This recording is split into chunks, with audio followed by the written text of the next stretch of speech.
Salut à toutes, salut à tous et bienvenue dans cette nouvelle vidéo sur la chaîne C'est mon avis. J'ai passé quelques jours en compagnie du Unihertz Jelly 2E. Alors évidemment cette marque sans doute ne vous dit rien, c'est même sûr, c'est une marque que je ne connaissais pas du tout, qui existe depuis plusieurs années mais qui fait des téléphones toujours très spéciaux, très à part. Et donc cette marque Unihertz, qui est une marque chinoise, m'a envoyé un exemplaire de ce qui est sans doute le smartphone le plus petit du monde. Alors si vous me suivez depuis longtemps, depuis plusieurs années, vous savez que souvent je rabâche le fait que j'aime bien les petits smartphones, les smartphones compacts, et que je suis nostalgique de l'époque où on pouvait avoir des Sony Xperia compacts, des iPhone 5 par exemple, même l'iPhone 4 et 4S qui étaient vraiment tout petits par rapport à ce qui se fait aujourd'hui. Et donc là, j'ai été servi parce qu'on a là un smartphone microscopique qui tient dans la paume de la main. C'était les pubs de l'époque, il y a 20 ans, hein, les vendeurs de téléphonie mobile nous faisaient des pubs de ce genre-là en disant que ça tient dans le creux de la main. Bah, celui-ci, c'est vrai. Et donc j'ai passé plus d'une semaine en sa compagnie, c'était assez amusant. J'ai plein de trucs à vous dire à propos de ce Unihertz Jelly 2E. On se retrouve tout de suite après le jingle.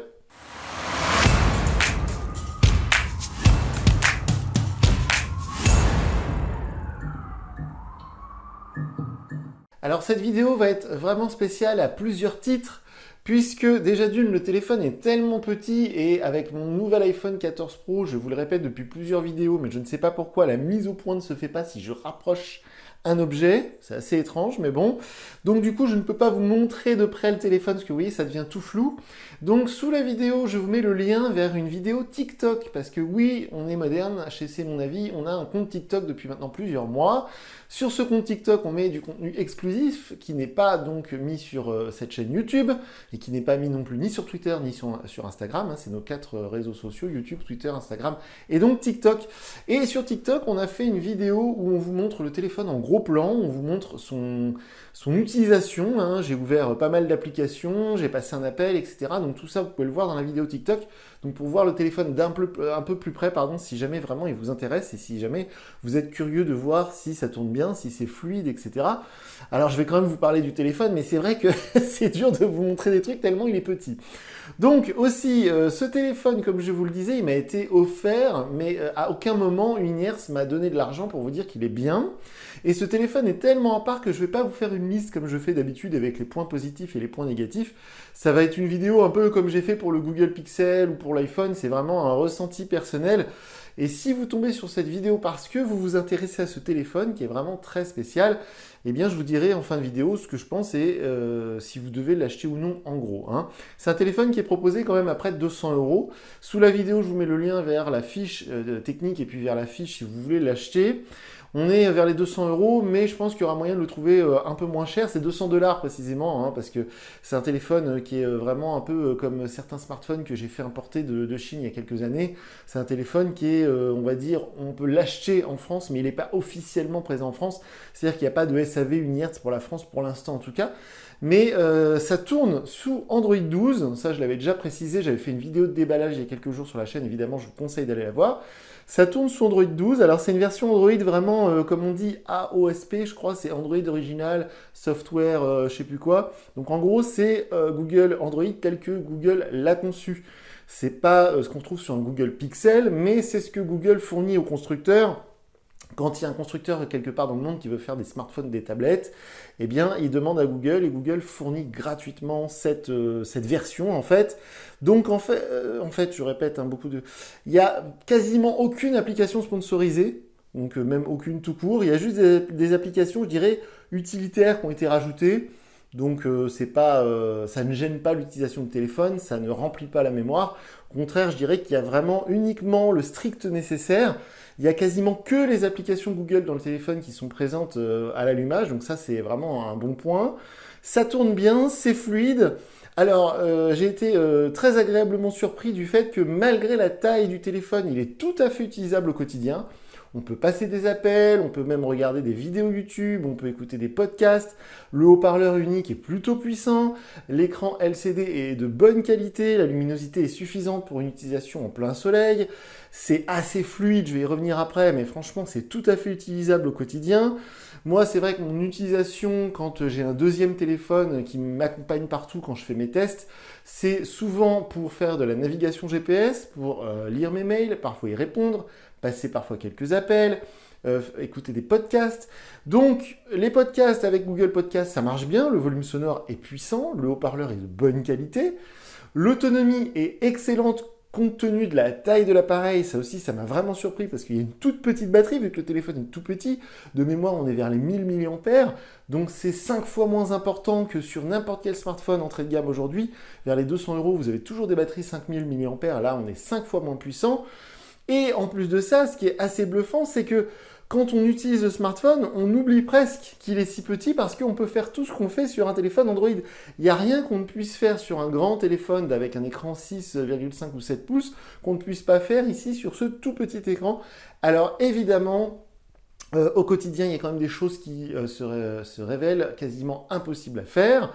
C'est-à-dire, je vous parlais de la navigation GPS, j'ai installé Waze, mais honnêtement, c'est quasiment pas utilisable. Google Maps non plus, c'est-à-dire que vous pouvez l'utiliser, vous pouvez l'ouvrir, l'application, vous pouvez indiquer donc là où vous voulez aller. Donc déjà, il faut trouver un support de téléphone qui se referme assez fort pour tenir le téléphone. Ce n'est pas le cas du mien. Donc le téléphone, il faut réussir à le faire tenir dans la voiture. Et une fois qu'on a accroché le téléphone dans la voiture, ou sinon il faut le garder dans la main, mais c'est pas très légal. Et donc du coup, on a un microscopique écran, donc il faut bien regarder ce qui est indiqué au niveau de la navigation. Donc, en gros, c'est pas du tout conçu pour ça. J'ai essayé par curiosité, ça marche, mais c'est pas très utilisable, on va dire. Par contre, ce qui est assez bluffant, donc, c'est au niveau des vidéos YouTube.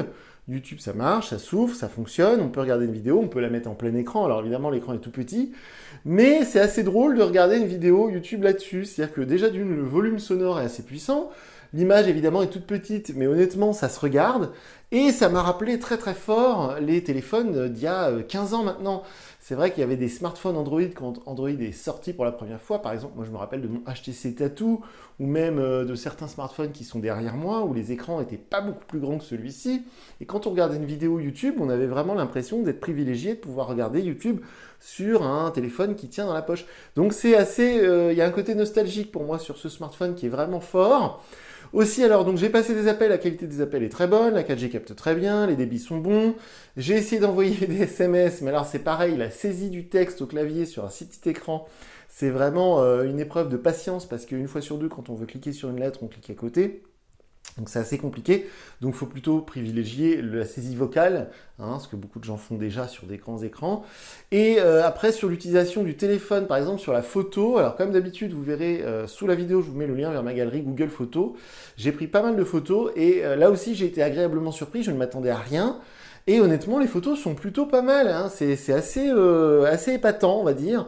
Sur un si petit appareil, les photos sont tout à fait correctes. Alors, on n'a pas la qualité photo qu'on peut avoir sur un smartphone à 250 ou 300 €, mais on se retrouve avec une qualité équivalente à ce qu'on a sur, par exemple, le Motorola E22i que j'ai testé il n'y a pas longtemps, qui est à 150 € et qui fait des photos, on dirait, de la même qualité. Le capteur selfie aussi est plutôt bon.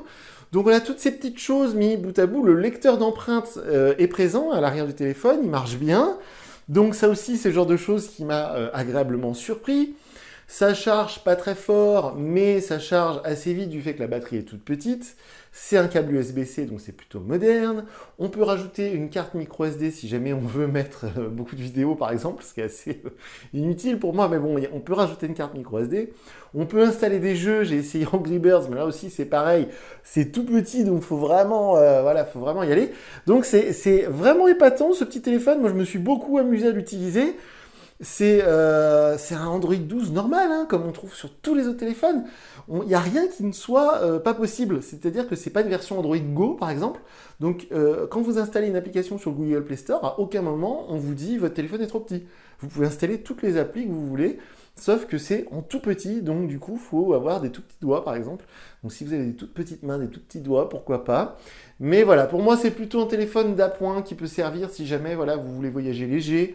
Vous avez un tout petit smartphone, vous le glissez dans une poche de la valise et comme ça, vous êtes sûr que si vous faites piquer votre téléphone pendant votre voyage, ça peut servir.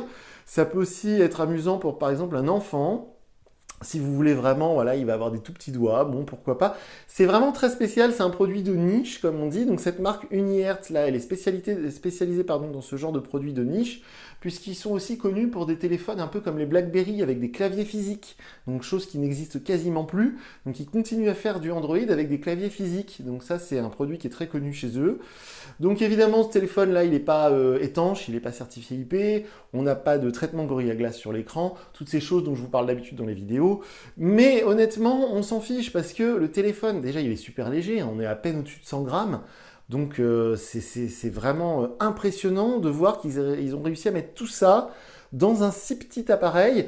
Il y a le Wi-Fi, il y a le Bluetooth, il n'y a pas le NFC, mais honnêtement, il y a tout ce qu'on cherche dans un téléphone Android, je dirais aux alentours de 150 € à peu près. Bon là, il coûte 200 € mais parce que c'est voilà, son format particulier qui a dû demander, je pense, un peu plus d'argent au niveau de la recherche et du développement. Mais voilà, je suis, voilà, je suis, comment dire, j'ai beaucoup de sympathie pour ce petit appareil que je vais garder précieusement parce que je pense que je ne reverrai pas de sitôt un si petit smartphone. C'est épatant, c'est très amusant. Moi, honnêtement, je me suis beaucoup amusé à l'utiliser parce qu'en plus de tous les téléphones qui passent entre mes mains avec la chaîne, il y a à peu près 50 téléphones par an qui passent entre mes mains. Et les téléphones se ressemblent tous plus ou moins, on a toujours plus ou moins le même format, le même poids. Et là, on a vraiment quelque chose qui change, donc ça fait plaisir, c'est très drôle et c'est très attachant comme produit. Voilà, c'est le mot que je cherchais, c'est un produit qui est très attachant. Je ne peux pas vous parler de l'utilisation sur le long terme, est-ce que ça va bien vieillir, est-ce qu'il y a les résistances si on le fait tomber. Dans la vidéo, je vous avais montré qu'il y avait une coque qui était offerte, il y a aussi une dragonne si on veut l'attacher autour du poignet pour être sûr de ne pas le faire tomber. Il y a aussi une protection d'écran qui est fournie, on a une deuxième protection d'écran en rab dans la boîte, donc c'est plutôt généreux de leur part. Ça charge, comme je le disais, en USB-C.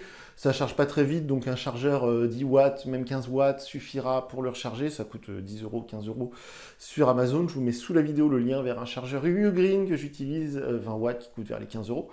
Donc voilà pour ce Unihertz Jelly 2E. Alors je précise quand même avant de vous quitter que ça c'est le Jelly 2E, E comme Eric. Donc le Jelly 2E, il vient de sortir là, 1er novembre 2022, ça vient de sortir.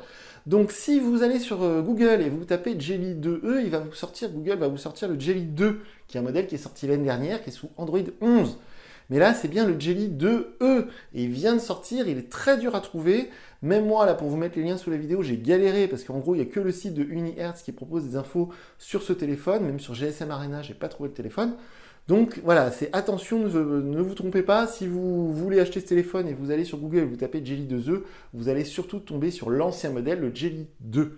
Donc j'espère que c'est clair. Si vous avez des questions, évidemment, je suis joignable sur Twitter. Je vous conseille d'aller me contacter sur Twitter. Je ne lis pas les commentaires YouTube. Et donc voilà pour cette vidéo très particulière. Encore une fois, allez nous voir sur TikTok pour voir le téléphone de plus près. Vous verrez, ça marche bien, c'est fluide et on peut faire quasiment tout ce qu'on fait avec un smartphone de taille normale. Donc voilà pour ce test du Jelly 2E. Moi, je vous dis à très bientôt pour une nouvelle vidéo sur la chaîne. Salut!